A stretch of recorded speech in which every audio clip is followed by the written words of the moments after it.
You know that moment when your laptop just freezes?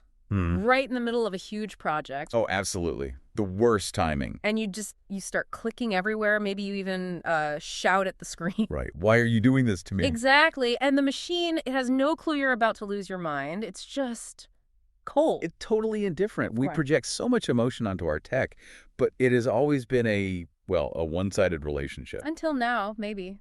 We're doing a deep dive today into a field that honestly is just fascinating. It's called affective computing. Which is really the science of giving machines emotional intelligence. Or EQ. Yeah.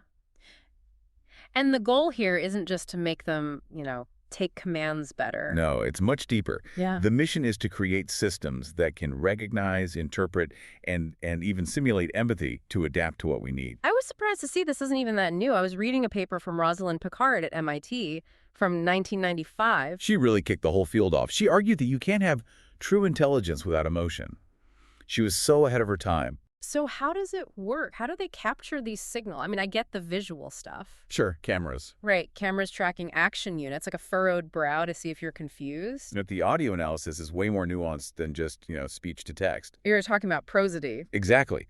The machine analyzes the pitch and speed of your voice. So if you're speaking fast, loud, high-pitched, It flags that as maybe fear or anger. and slow, low-pitched speech gets interpreted as sadness. It's all about the melody of your speech, not just the words. But the part that really blew my mind was the deep data.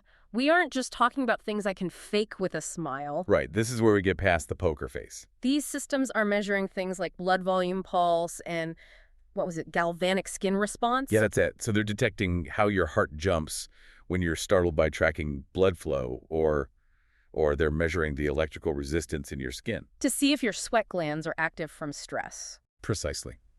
And building a system that can distinguish between excited sweat and stressed sweat, that requires massive computational power. And incredibly sophisticated training models. It does. And that kind of complexity is exactly why companies turn to experts for the heavy lifting, which, is a great place to mention our sponsor, Embersilk. Right. If you're a business looking to integrate this kind of advanced AI, or if you just need help with AI training, automation, and software development, Embersilk is the partner you need. They're fantastic at uncovering where agents could make the most impact for your business. So, check them out at embersilk.com for all your AI needs. So once we have these empathetic machines, the applications look, really promising. I saw a great example in education. This could completely change distance learning. How so? Well, if the system's webcam detects a student looks bored or frustrated, it doesn't just, plow ahead with the lecture. It adapts. It might pause and offer a different example or something to re-engage them. Exactly. And then there's healthcare, which is another massive frontier. The research mentions social robots for aging populations. And not just for fetching pills, but for actual companionship. Yes, they can read emotional cues to provide comfort. There are also these incredible tools being developed to help people with autism practice communication in a safe, non-judgmental space. And we have to talk about the empathetic car. A car that knows when you have road rage. It sounds a little intrusive, but it's a brilliant safety feature.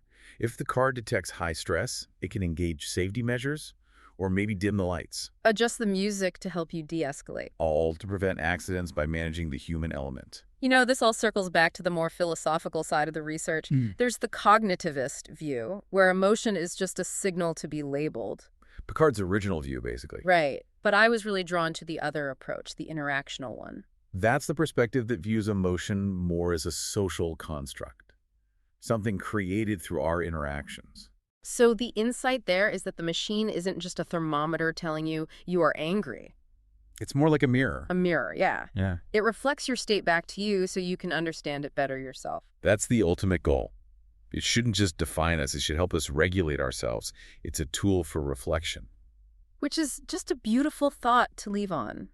If a machine can objectively read our own physiological state better than we can, maybe it could teach us to be more empathetic toward ourselves. A little more self-compassion would go a long way. Thanks for joining us for this deep dive. If you enjoyed it, please subscribe to Intellectually Curious. And hey, leave us a 5-star review if you can. It really does help get the word out. Thanks for tuning in.